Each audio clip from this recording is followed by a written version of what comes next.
के शीश के कान तक चली जाती है, इतना ही करना था। और एक मूवमेंट खड़ा किया कि आखिर कौन सी वो वजह थी कि अंबेडकर जैसे महान आदमी ने, जिसके बारे में सिर्फ ये बताया गया कुछ कि उन्होंने संविधान बनाया है, ये अंबेडकर जी का संविधान है। ऐसे लग रहा था कि उस अंबेडकर जी की सभा में कुल मिलाकर के बहुत सारे लोग थे। अभी किसी को ये भी नहीं पता कि जब संविधान बन रहा था उस वक्त संविधान सभा में कौन कौन लोग थे, कितने लोग थे, ये भी लोगों को नहीं पता। तो मैं समझता हूँ कि उस वक्त जो स्थिति थी उसके हिसाब से तो इतने सारे लोग थे, लेकिन सारा का सारा क्रेडिट अंबेडकर जी को दिया जाता है। लेकिन क्योंकि वो उनको वहीं तक रखना चाहते हैं।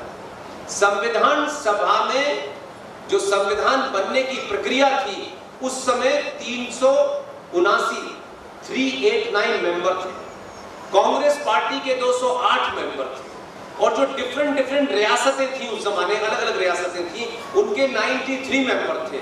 और मुस्लिम लीग, ये तथ्य आज के समाज को पता होना चाहिए, जिस मुस्लिम लीग ने 1940 में ये रेजोल्यूशन पास किया कि हमें कंप्लीट पाकिस्तान चाहिए, और 1946 जनवरी में जब चुनाव हुए तो मुद्दा मुस्लिम लीग का था कि पाकिस्तान चाहिए और कांग्रेस पार्टी कहती थी नहीं भारत चाहिए।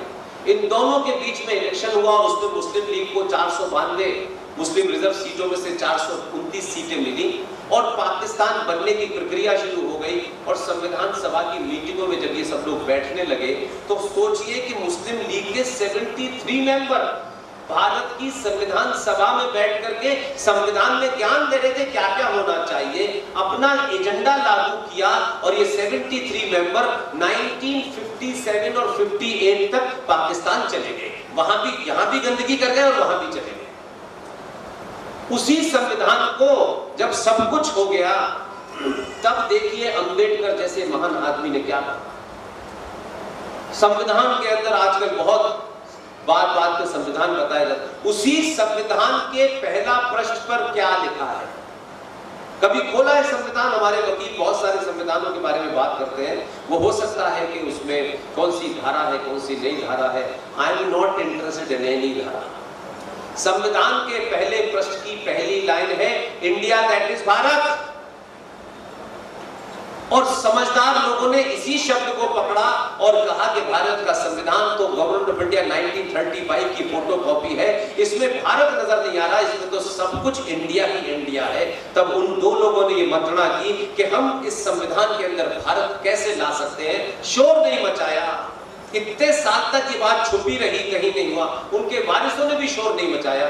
डॉक्टर राजेंद्र प्रसाद के परिवार से भी 2-1 बार लोग मैंने सुना है बिहार की विधानसभा में आए, और बाकी लोगों को तो बताना नहीं था कि किसी को अंबेडकर से प्रॉब्लम थी, किसी को राजेंद्र प्रसाद से प्रॉब्लम थी। इस देश के प्रधानमंत्री ऐसे महान प्रधानमंत्री थे कि हम जो सोमनाथ के मंदिर का जब जीर्णोद्धार हुआ तो वो फूल वाले चचा, तो उनको तो फुर्सत ही नहीं थी, एडवीना से पहली प्रॉब्लम तो उनकी ये थी, वो बिजी रहते थे ज्यादातर। डॉक्टर राजेंद्र प्रसाद ने सोमनाथ के मंदिर के जीर्णोद्धार में अपने जाने की बात कही तो नेहरू जी ने उन्हें जाने से मना किया। और तब डॉक्टर राजेंद्र प्रसाद ने कहा मैं देश का राष्ट्रपति हूं, ये एक बात है, लेकिन मंदिर मेरी आस्था का है। डॉक्टर राजेंद्र प्रसाद प्रधानमंत्री नेहरू के कहने के बावजूद गए उसमें, और उस जाने की बात की सजा देखिए कैसी मिली उनको। हम अपने हीरो के बारे में जानना चाहते, वो गए, वो इतने चिढ़ गए, इतने नाराज हो गए कि ये मैं नहीं कह रहा, देश के एक प्रख्यात जर्नलिस्ट जो नेहरू जी के साथ घूमा करते थे उस दौर में वकील है, उन्होंने किताब लिखी है और उस किताब में कितनी घटिया बात बताई गई है जो देश को नहीं पता। इतने नाराज डॉक्टर राजेंद्र प्रसाद से हुए कि डॉक्टर राजेंद्र प्रसाद की तबीयत खराब हो गई, और उस तबीयत खराब के कारण वो बेचारे काफी कमजोर हो गए। और तो क्या किया, उनको हॉस्पिटल में भर्ती कराया, और भर्ती कराने के बाद उन्होंने कितनी, मतलब आज के भी इतने विकट समाज में भी, इस दौर में भी मैं नहीं समझता कि कोई इतनी घटिया हरकत कर सकता है, लेकिन ये हुई। लेकिन हमने उसको जानी नहीं। घटिया हरकत ये हुई कि डॉक्टर राजेंद्र प्रसाद बीमार पड़ गए, तो वो जब हॉस्पिटल में दिल्ली के एडमिट हुए तो नेहरू जी ने लाल बहादुर शास्त्री को बुलाया और लाल बहादुर शास्त्री से क्या कहा, ये सब लिखा हुआ है। वही दुर्गा प्रसाद नाम था उनका, जिन्होंने एक किताब लिखी है, हिंदुस्तान टाइम्स के एडिटर है, और उस दौर में नेहरू के साथ घूमा करते थे। और उस किताब में वो लिख के गए हैं कि उनको बुलाया लाल बहादुर शास्त्री को और उन्होंने कहा कि मुझे लगता है राजेंद्र बाबू बचेंगे नहीं, तो ऐसा करो कि उनकी अंत्येष्टि कहां होनी चाहिए, लेकिन ये ध्यान रखना कि विजय चौक और गांधी की समाधि के आसपास न हो। लाल बहादुर शास्त्री घूमने गए और आकर के उन्होंने पहले से तय कर दिया था कि न गांधी के पास हो न विजय चौक के पास हो, कहीं और। इत्तेफाक से डॉक्टर राजेंद्र प्रसाद एक हफ्ते बाद स्वस्थ होकर आ गए। उनका दिल नहीं भरा। घटियापने का लेवल बता रहा हूं मैं, ऐसे ऐसे लोग आपकी राजनीति में चरम पर बैठे हुए थे, बीमार थे।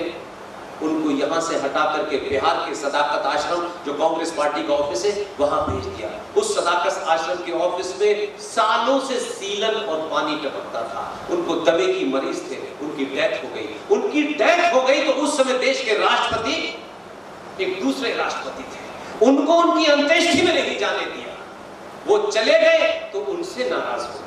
ऐसे लोग आपकी सत्ता में बैठे थे, लेकिन उस डॉक्टर राजेंद्र प्रसाद का और अंबेडकर का कंट्रीब्यूशन मेरे और आपके लिए, उन तमाम लोगों के लिए, साधु संत महंत जो पंडित हैं, जो पुजारी हैं, उन तमाम सारे लोगों के लिए ये गर्व की बात होनी चाहिए, एक आम हिंदुस्तानी की गर्व की बात होना चाहिए कि उन्होंने जब ये कहा कि संविधान में भारत नहीं नजर आता है, सिर्फ इंडिया नजर आता है, तब उन दोनों ने तय किया कि किसी तरीके से भी जो हमारी हजारों साल की सभ्यता रही है, उस सभ्यताओं में समय समय पर किसने कैसे राज किया, उस सभ्यताओं के क्या चिन्ह हो सकते हैं, क्योंकि अब इसमें लिखा पढ़ा नहीं जा सकता है कि संविधान कंप्लीट हो गया है, तो क्या हम चित्रों के माध्यम से हजारों साल पुरानी सभ्यता को इसमें डाल करके जीवित कर सकते हैं। और दोनों आदमियों ने मंत्रणा की और बंगाल के एक बहुत बड़े शांति निकेतन में एक आर्टिस्ट थे जिनका नाम नंदलाल बोस था।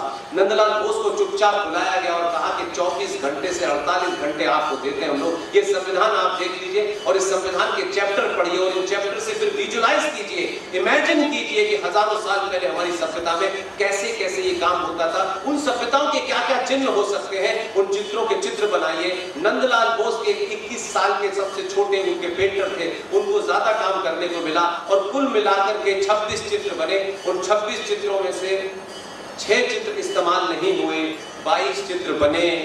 भारत के ओरिजिनल संविधान के पहले पृष्ठ पर सनातनी हिंदुओं, आपके उस संक्रमण काल में जब एक से एक महान आदमी पैदा था, तब भी दो लोगों ने अपनी ताकत पर, क्योंकि उनका कन्विक्शन था, आज का कोई होता तो कहते इसमें कितने पैसे मिलेंगे, कितने वोट मिलेंगे, फायदा होगा कि नहीं होगा, मेरा बेटे को बनाओगे कि नहीं बनाओगे।